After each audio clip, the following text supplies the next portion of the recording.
Comment parvenir à arriver au standard mondial? La médecine traditionnelle africaine comme savoir-faire endogène, tout en la faisant conserver environ 75% ses réalités traditionnelles naturelles. Eh bien, c'est le casse-tête des chercheurs en phytothérapie et autres médecins de cette science naturelle sur le continent. Si les adeptes de ce traitement naturel vantent ses mérites, il y a quand même des sceptiques qui doutent de son diagnostic et surtout de son approche de traitement. Trop de mystères. En tout cas, la seule plante peut soigner 1001 maladies, aucune spécialité et tout le monde s'y aventure. En somme, un nid d'escrocs proposant des solutions approximatives. Soins par les plantes, médecine traditionnelle africaine. Est-ce une médecine approximative? C'est la grosse interrogation de cette émission. Et pour en parler, je reçois deux acteurs du domaine, en tout cas de bords peut-être différents, mais partageant les mêmes visions. Georges Oluosa, bonjour. Bonjour. Alors, je rappelle que vous êtes également panafricaniste et c'est à ce titre que vous êtes là. Mais sur le domaine de la recherche sur les plantes, vous y connaissez également. Vous aurez donc le temps d'apporter vos contributions au cours de cette émission. Merci encore une fois d'être là. Merci. En face de vous, c'est Luc Ama Boudéa, révérend père. On ne le présente plus. Évêque missionnaire, traditionnaliste, exorciste et thérapeute. Évêque Boudéa, merci d'être là encore une fois. Que Dieu bénisse. Alors, voilà donc planter le décor, la médecine africaine, surtout traditionnelle, qui utilise beaucoup plus les plantes pour soigner, est aujourd'hui au devant de l'actualité. Je le dis, ceux qui l'adoptent vantent ses mérites, mais il y a beaucoup de sceptiques qui pensent que c'est beaucoup plus un nid d'escrocs qui propose des solutions approximatives. On va donc y aller dans le vif du sujet. Oluosa, Georges, est-ce que vous pensez effectivement que cette médecine offre beaucoup plus de solutions approximatives que la médecine moderne? Merci, monsieur le journaliste. Moi, je trouve, pour l'avoir pratiqué pendant des années, pendant pratiquement depuis 1997, sur le plan de l'exorcisme, avant d'améliorer les choses et d'aller vers la phytothérapie, je dis que ce n'est pas vrai. Ce n'est pas vrai. Et c'est en cela même que nous disons qu'il faille aller jusqu'à créer un hôpital de la médecine africaine. C'est bien possible. Pour donner de la visibilité à ce qui se fait. C'est bien possible. Évêque Boudéa, la médecine, vous êtes déjà, en tout cas, prêtre exorciste, je rappelle évêque, mais vous avez choisi la voie traditionnelle, vous excellez aujourd'hui dans les recherches sur les plantes, vous avez plusieurs publications à votre actif à cet effet, mais est-ce que vous avez l'impression avec vos traitements, tout ce que vous appliquez aux patients qui vous sollicitent, ne serait-ce que dans le domaine de la phytothérapie, et que ce n'est pas de solution approximative? Non, monsieur le journaliste, ce n'est pas une solution approximative. Parce qu'aujourd'hui, la médecine traditionnelle évolue. C'est un peu comme en temps, c'est quelques élites. Vous voyez, c'est destiné aux élites. Les gens qui sont formés, de grands-parents, de grands-pères, au fils, ainsi de suite. Mais aujourd'hui, avec l'ouverture, avec la recherche scientifique, avec la recherche en médecine traditionnelle, il y a une ouverture. La médecine traditionnelle se modernise un peu.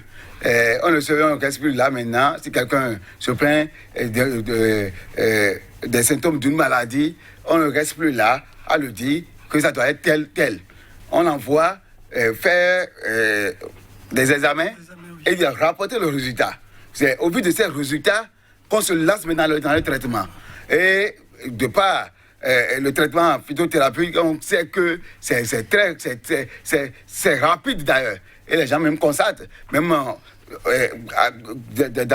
des structures de la médecine moderne où la plainte aussi se trouve de plus en plus importante. Et on se dit, il vaudrait mieux faire un traitement mixte de la maladie. Donc on fait parfois appel à la phytothérapie. Oui, forcément. Absolument. Parce que sur ce cas, on en avait eu assez et ils sont obligés de dire, là, on a utilisé beaucoup de choses. Et qu'est-ce que vous proposez? Et on arrive quand même à faire le traitement facilement. Alors, M. Oudouossa, le problème qui se pose, c'est véritablement la prise en charge.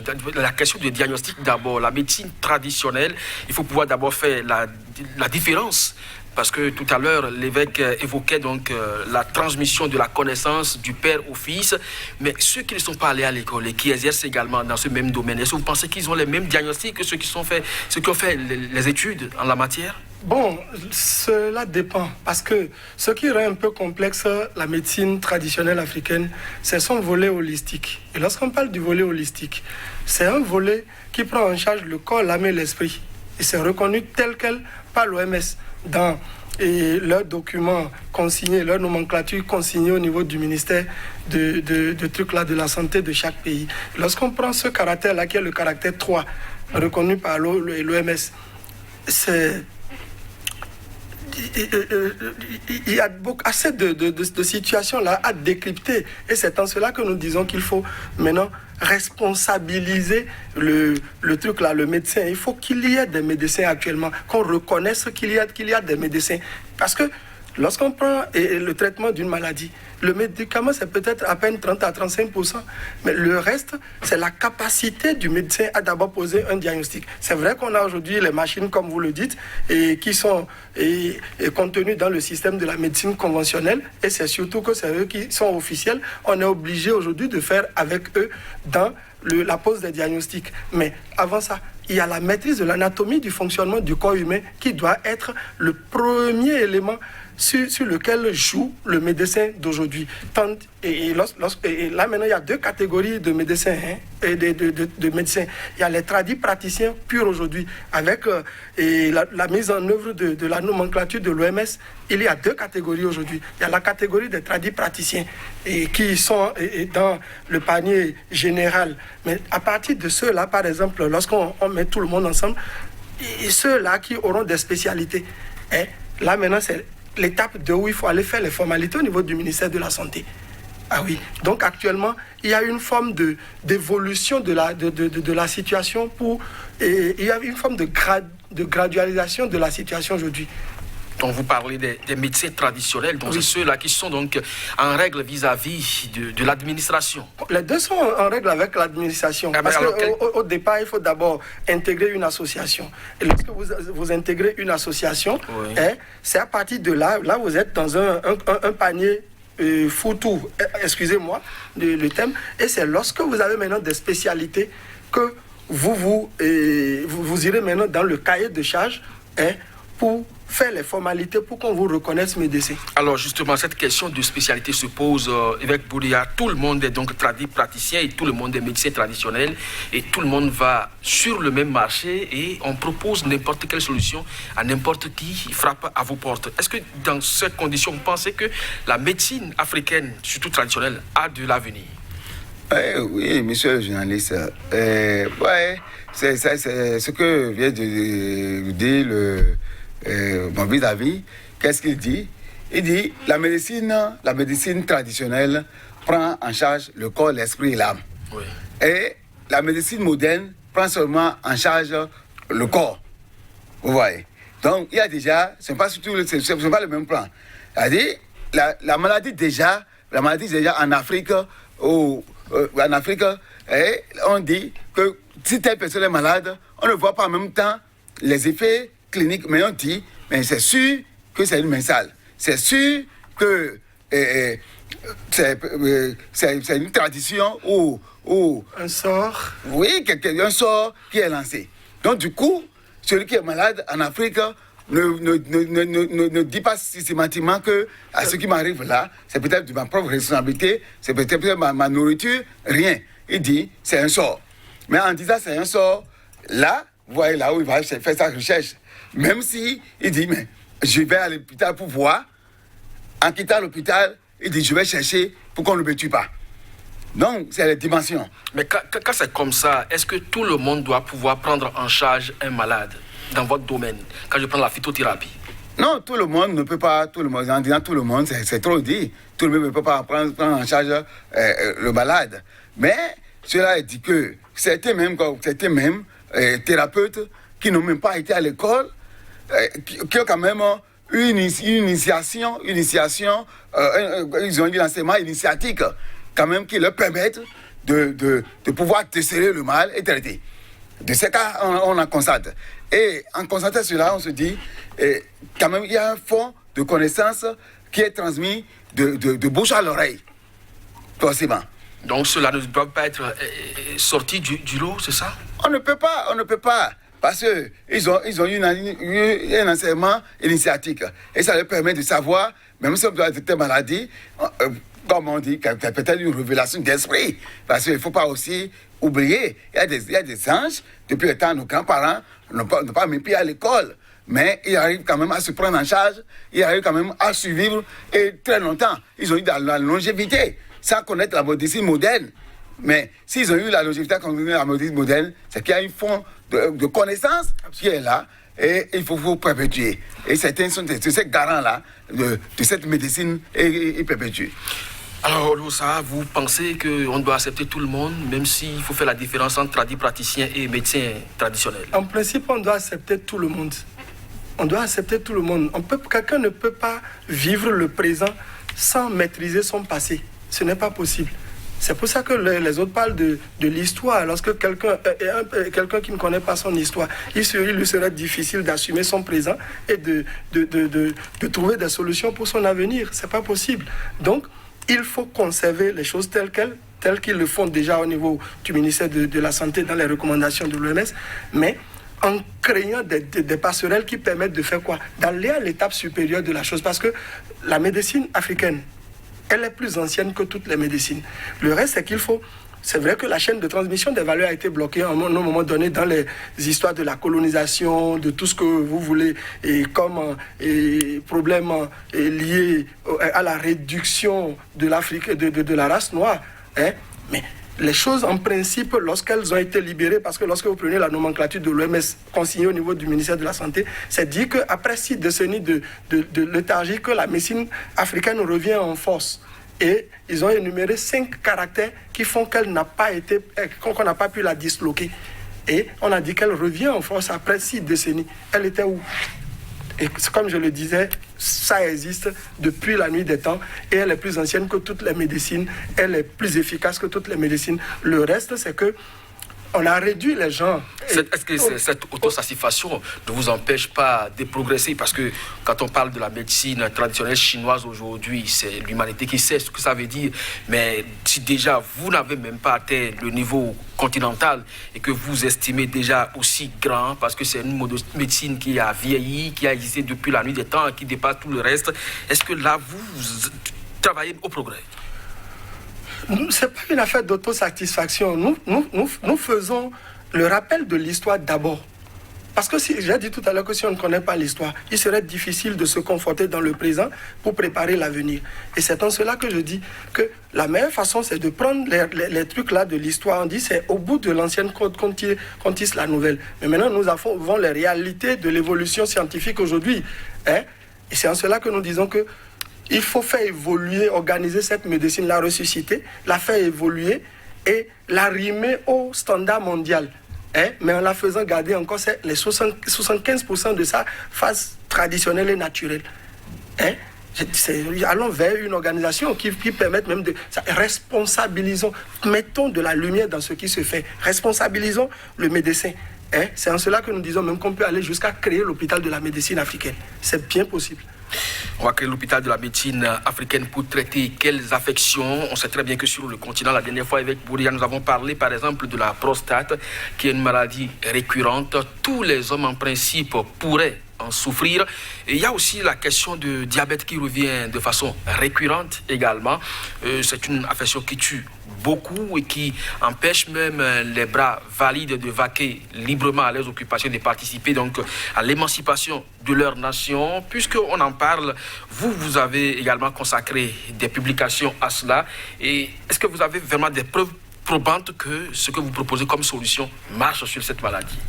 Bien sûr, monsieur le journaliste, comme je le dis, c'est le traitement. Avant de pouvoir même écrire, avant de pouvoir même dire telle recette phytothérapeutique arrive à traiter telle maladie, c'est sur des temps. c'est des applications qu'on fait sur un certain nombre d'individus et on dit, mais là maintenant, là nous avons la solution. C'est ça. C'est vrai, ce n'est pas une médecine spontanée où il faut dire telle maladie ou bien telle plante, telle maladie et c'est fini. Non. Il faut avoir le cadre et prendre le temps de pouvoir observer le traitement. C'est ça, d'ailleurs, la médecine traditionnelle. On prend le temps d'observer et avant de pouvoir dire. Alors, oui. Quel traitement vous proposez pour ce qui concerne, par exemple, le diabète?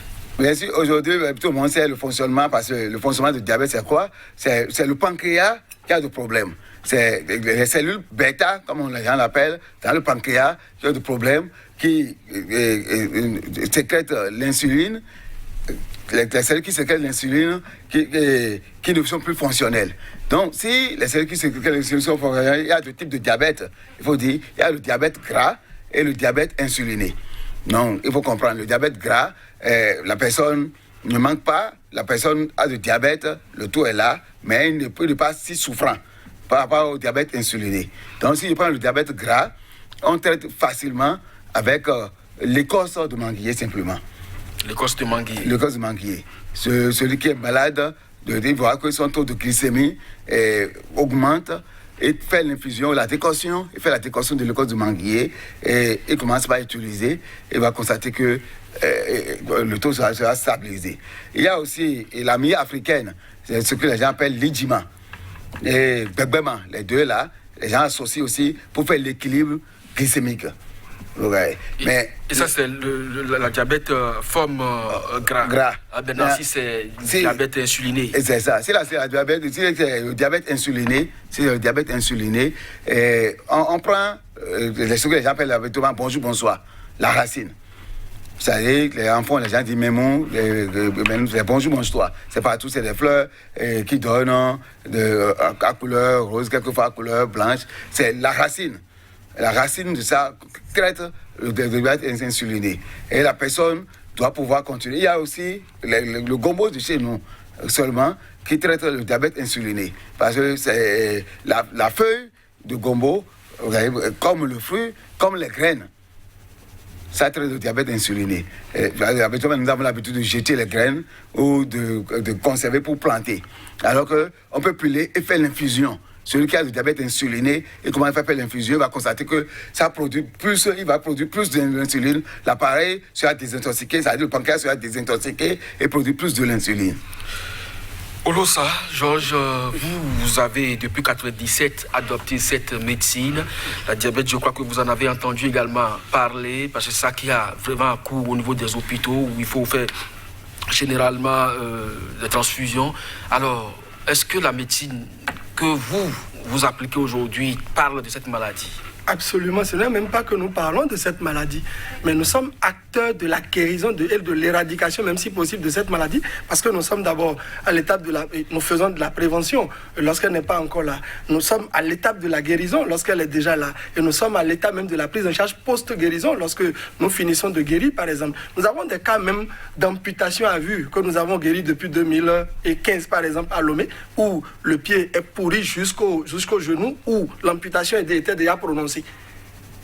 Mais qu'on a eu avec une ouverture et les plaies ouvertes à 95%, qu'on a guéri en 1 mois 6 jours dans un hôpital de Lomé, et que c'est possible d'aller de creuser, de fouiller tout ça là. Donc c'est pour cela que nous disons, nous avons travaillé beaucoup de temps avec la médecine conventionnelle, aux côtés de la médecine conventionnelle, chez les cas impossibles. C'est en cela que nous disons qu'aujourd'hui, avec ce que nous avons accumulé déjà comme solution ou comme guéri, qu'on peut aujourd'hui créer l'hôpital de chez nous. Prendre le malade, le nourrir, le blanchir, le traiter, le soigner, le guérir, et l'enseigner encore comment vivre longtemps après la guérison, jusqu'à même la réinsertion. Nous avons dit qu'il faut organiser ça. C'est pour ça que nous parlons de fondation, d'organisation, et qui permettent de développer tous ces éléments-là pour reprendre, reformater la personne et le mettre à la disposition de la société. Alors, si c'est possible, quel est votre secret par rapport à cette maladie? Le premier secret, comme je l'ai dit tout à l'heure, est d'abord au niveau de la prévention. Lorsqu'on parle de la prévention, il y a l'alimentation qui est un élément capital. Et lorsqu'on parle de l'alimentation, comme je le dis tout à l'heure, c'est tout un ensemble de dispositions. Et il y a des connaissances nouvelles qui sont arrivées à s'ajouter à ce que nous savions déjà, où par exemple, il faut proposer des solutions à l'alimentation selon le groupe sanguin et tout ça. Et après ça, lorsque la maladie est déjà là et que nous avons le type de diabète dont il s'agit, il y a tout un ensemble de dispositions. Nous, on commence d'abord par le poids, la taille, le groupe sanguin et l'âge. Et dès qu'on prend ces 4 éléments, on sait déjà si la personne est dans un système d'organisme en dessous du poids. Dès qu'il est en dessous du poids, ce n'est pas les mêmes dispositions qu'on prend pour guérir, par exemple, quelqu'un qui est en plus de poids, en surpoids, par exemple, ce n'est pas la même chose. Donc, c'est là où nous disons que le volet holistique de la chose est respecté. Dans n'importe quelle médecine aujourd'hui, les gens se basent sur le standard mondial, mais c'est faux. Il faut aller de façon particulière plutôt. Il faut aller de façon holistique, selon la situation de la personne. Donc, c'est les 4 éléments-là que nous mettons dans l'arrimage au standard mondial. Mais est-ce que vous avez une plante spécifique qui intervient? Lorsqu'on prend une maladie dite incurable de cet acabit-là, une seule plante peut soulager. Mais il y a l'alimentation qu'il faut ajouter, comme je l'ai dit tout à l'heure. Lorsque la personne est dans une dimension donnée, il y a la qualité de l'alimentation qui doit aider à faire quoi? À renouveler les cellules souches et reconstituer l'organisme et le propulser jusqu'au niveau où il sera à l'abri, où le système immunitaire va prendre jusqu'à ce qu'il soit à l'abri. Parce que, comme je l'ai dit tout à l'heure, le poids est défini, par exemple, le truc là, le système de défense de l'organisme. Oui.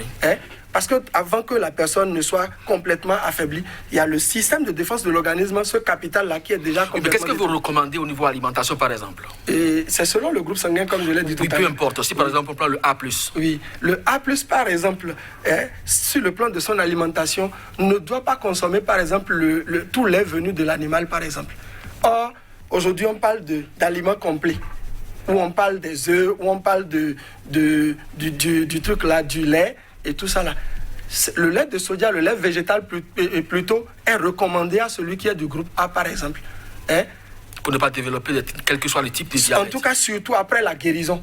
Parce qu'au cours de la guérison, comme c'est un système qui est en train de faire reprendre tout l'organisme et qui a une forme de un ensemble de médications qui accompagne, oui, il peut tout manger à l'époque, à l'étape de la Parce que je rappelle que la plupart du temps, et comme l'évêque l'a dit à l'entame de cette émission, pendant longtemps, la tradition africaine, elle est faite de transmission de connaissances de bouche à oreille. Ça fait que nous avons perdu un pan essentiel de notre médecine. Vous l'avez rappelé tout à l'heure, 6 décennies de perdus. Aujourd'hui, nous sommes dans la réhabilitation. Rien n'est donc à cacher. Absolument. Donc, sur cette émission, vous devez donc être plus précis. Les téléspectateurs savent déjà à quoi s'en tenir. Peu importe le poids, ils peuvent toutefois vous faire référence. Mais en attendant, quel site vous commencez par prendre? Alors, on va donc s'arrêter au niveau donc de cette maladie-là, diabète, et passer donc à autre chose.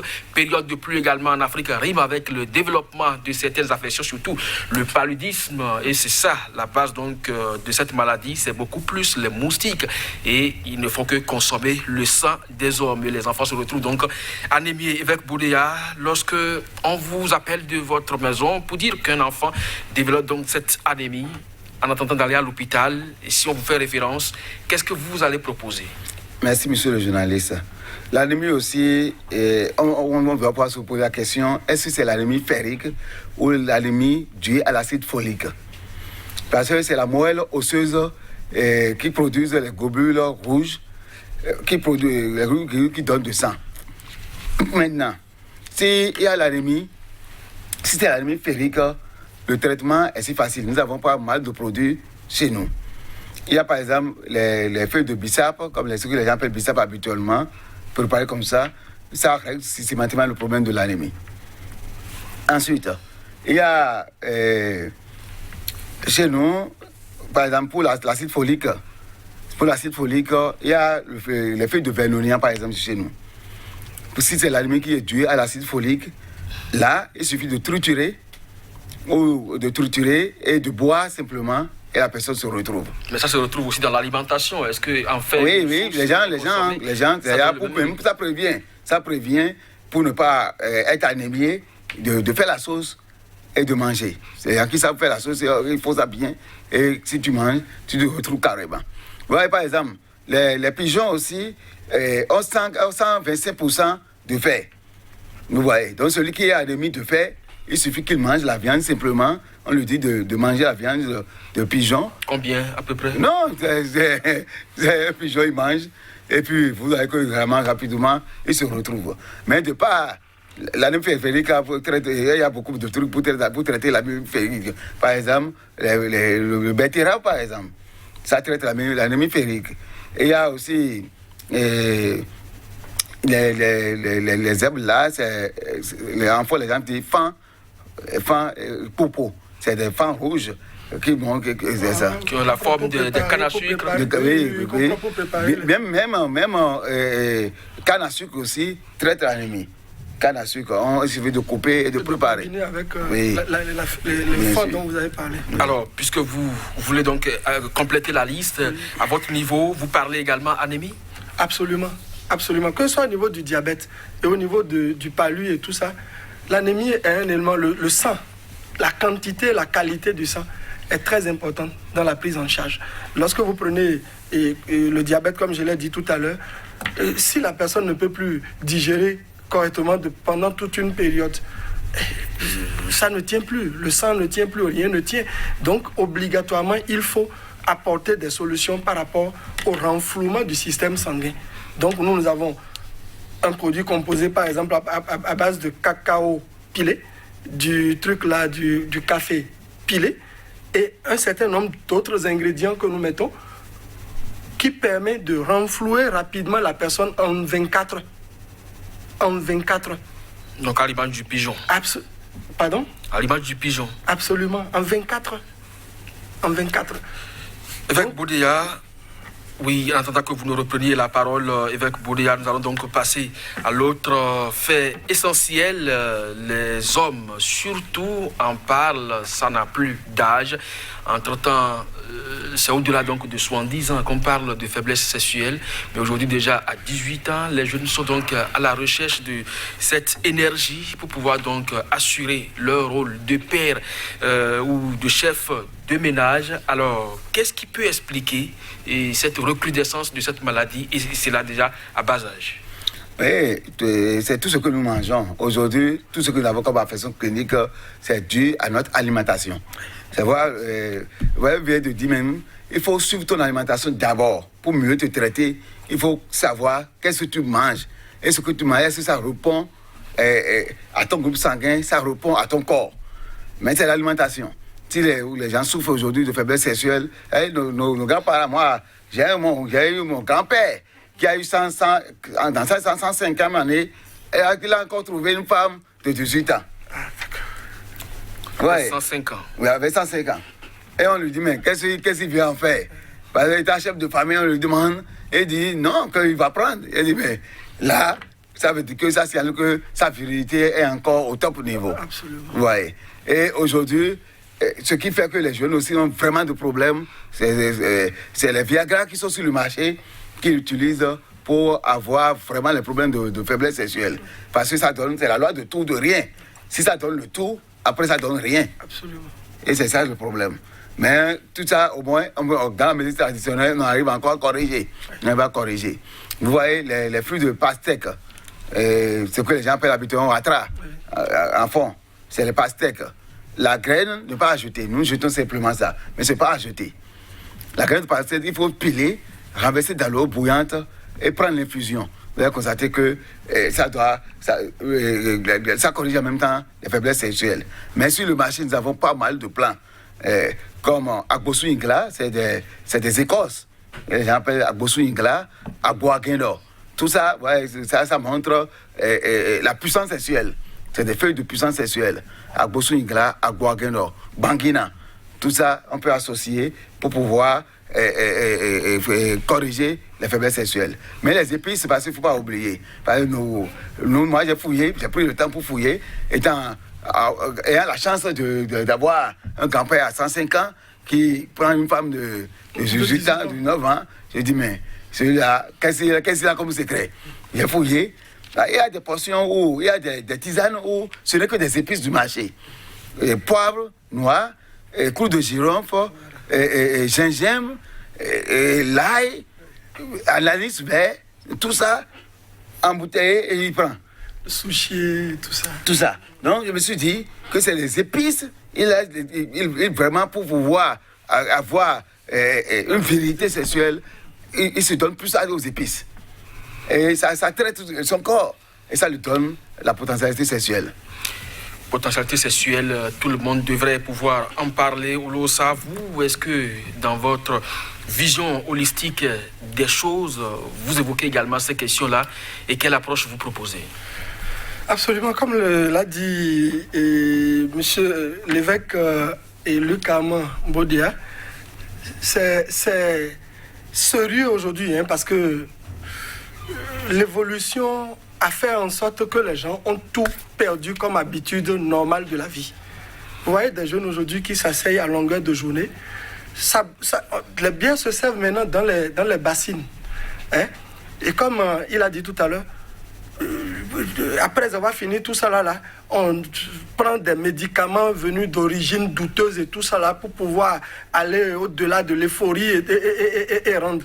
Mais lorsque vous n'avez pas mis quelque chose dans le corps et que vous lui réclamez ça, ça y est, lorsque vous prenez des produits dopants, le problème c'est que ça détruit tout ce que vous avez comme potentialité en croyant que vous vous mettez dans la position d'aller et de rendre plus. Parce que là, le corps est déjà affaibli, il n'y a pas l'alcool que vous avez bu depuis la nuit jusqu'au matin peut-être, et après ça, vous prenez ces médicaments. Donc, dans l'ensemble, c'est la qualité de l'alimentation qu'il faut revoir. Et lorsqu'on aurait revu le côté de l'alimentation, d'ailleurs même ils vont jusqu'au cancer aujourd'hui déjà. Avant c'était à 70 ans qu'on pouvait parler de cancer, 65 ans, 70 ans. Aujourd'hui la chose a baissé jusqu'à 20 ans. Il y a 25 ans, 29 ans, les gens, moi j'ai eu des cas de cancer à 27 ans, 28 ans, 29 ans, 30 ans, 33 ans. Donc la chose devient de plus en plus récurrente aujourd'hui. Il y a des dispositions qui permettent de le faire. Il y a un élément par exemple que nous on utilise dans nos prises en charge. On appelle ça le kombucha par exemple. C'est un système d'élevage de comment vous appelez ça déjà, de champignons qui permettent de fabriquer une boisson qui nourrit et qui réveille toutes les cellules souches. Ça 4 minutes à 10 minutes déjà, ça fait reprendre l'organisme et ça renforce l'organisme. C'est ça qui, dans presque nos traitements, remplace de l'autre côté les ballons de, comment vous appelez ça, de sérum et tout ça. En 4 minutes, dès que la personne commence déjà par boire, les 10 minutes qui suivent, la personne commence déjà par se retrouver sur le plan du renforcement physique et physiologique. Évêque Bodia, la différence entre faiblesse sexuelle et impuissance sexuelle, est-ce que c'est la même chose? Non, ce n'est pas la même chose. L'impuissance sexuelle, c'est au moment où l'organe ne répond plus.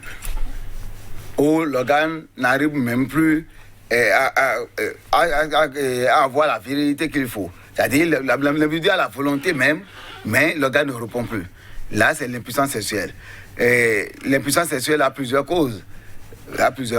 Peut-être que, comme vous avez dit, tout ce que nous mangeons, c'est ça qui nous crée aussi ça. Aujourd'hui, où nous sommes dans un environnement où les gens ne s'intéressent plus aux produits naturels, ils ont ces problèmes-là. Mais l'impuissance sexuelle, pour traiter, ce n'est pas aussi si facile. Parce que ça peut être dû à beaucoup de choses aussi. Ça peut être la varicocèle qui a créé par la suite l'impuissance sexuelle. Ça peut être dû au fait qu'en prenant des substances toxiques, l'individu n'arrive plus à répondre. Mais pour pouvoir, on arrive aussi à quand même trouver des solutions à l'impuissance sexuelle. On demande d'abord à ce que la personne, parce que les gens disent que c'est beaucoup plus psychologique. Mais ce n'est pas beaucoup plus psychologique. Cette psychologie-là, au fait que toi-même, tu t'es donné, tu as pris des substances qui t'ont amené dans cet état. Comme je viens de dire, la loi de tout, la loi de rien. Et au moment où tu veux la vérité totale, tu veux durer 30 minutes, 40 minutes, être plus performant au lit. En ce moment-là, tu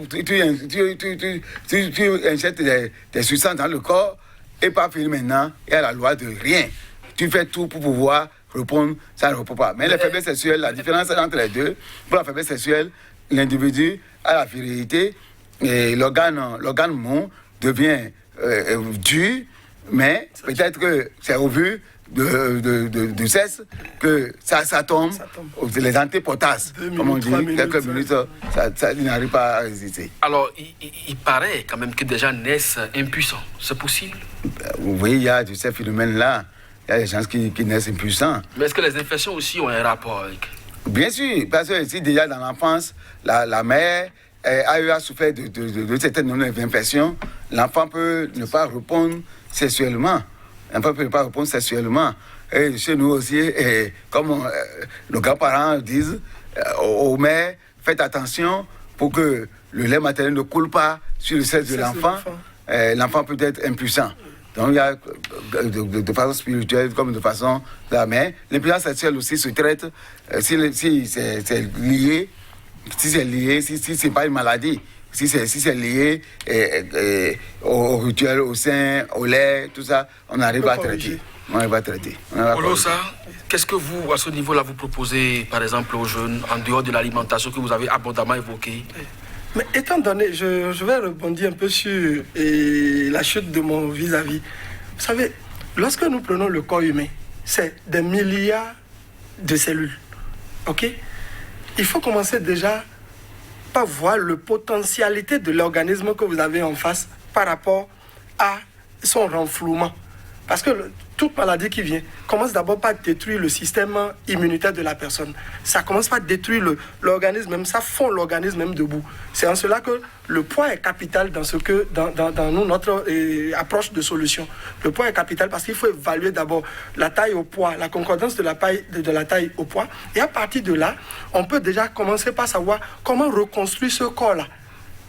Comment reconstruire ce corps-là? Parce que c'est au fur et à mesure que le niveau de cellules souches commence à baisser, que les divers départements de l'organisme ne peuvent plus avoir les énergies qui doivent leur être destinées. Et lorsque le corps ne peut plus produire jusqu'à ce niveau de débit d'énergie, chaque élément ne peut plus prendre, chaque organe ne peut plus prendre, et lui à son terminal, parce que les yeux c'est des terminaux, le nez c'est un terminal, la bouche c'est un terminal, le carrefour du bas c'est un terminal. Donc tous ces terminaux-là, lorsque le corps, comme le groupe électrogène prépare tout ça, là, il envoie à travers les nerfs à ces terminaux-là les débits d'énergie dont ils ont besoin pour répondre. Donc, dans l'ensemble, le truc là, la disposition que nous on prend, c'est reconstruire ce corps-là et le mettre au top niveau, corriger les insuffisances qui sont là et les éventuelles infections qui sont déjà là. Et au même moment, il faut renflouer l'organisme et le mettre maintenant au niveau supérieur pour que chaque terminal puisse prendre la part d'énergie dont il a besoin pour agir. Ok, avec Boudéa, nous n'allons donc pas... Oui, mais je vais rapidement. Ceux qui souffrent de l'impuissance sexuelle, il faut leur trouver aussi une solution que nous avons sous la main. Oui. Il faut chercher ceux qui ont de ces problèmes, qui cherchent la racine du papaye mâle. La racine du papaye mâle, faire l'infusion ou la décoction avec l'eau de maïs, que ça s'appelle Gissi. C'est pas pour faire les acacias, l'eau de maïs là, oui. Il faut faire l'infusion avec l'eau, la racine du papaye mâle, et il commence par prendre. Et les épices, il peut mettre les épices, faire l'infusion aussi des épices, le poivre long par exemple, ce que les gens appellent le pédilecon, et ça les cons, les muscadiers africains, tout ça. Pour pouvoir commencer par prendre, il va retrouver sa virilité. On ne fera donc pas la part belle aux hommes. Les femmes aussi ont forcément des problèmes en dehors de la frigidité qui est pratiquement à considérer comme l'impuissance. C'est la femme, je ne sais pas si c'est l'expression appropriée. Ils ont aussi des problèmes d'infection liés par exemple aux règles qui sont parfois verdâtres, qui sentent, qui sont gluantes. Alors à ce niveau, qu'est-ce que vous proposez à ces femmes-là? Oui, d'ailleurs, c'est le même constat que vous avez aujourd'hui. Les femmes ont très vite, à 30 ans, sont ménopausées. Parce que les infections sont là, les lévules, les staphylocoques sont là, et ils n'arrivent pas à trouver de solution. La médecine traditionnelle trouve ces solutions-là pour leur permettre de mieux se prendre en charge. Et il y a le fruit qu'on appelle 4 côtés. Le fruit qu'on appelle 4 côtés, en fait, les gens disent ninja. La femme... Ça traite toute infection du corps, quelles que soient les lévules, les staphylocoques, les infections graves, il suffit pour la femme de préparer.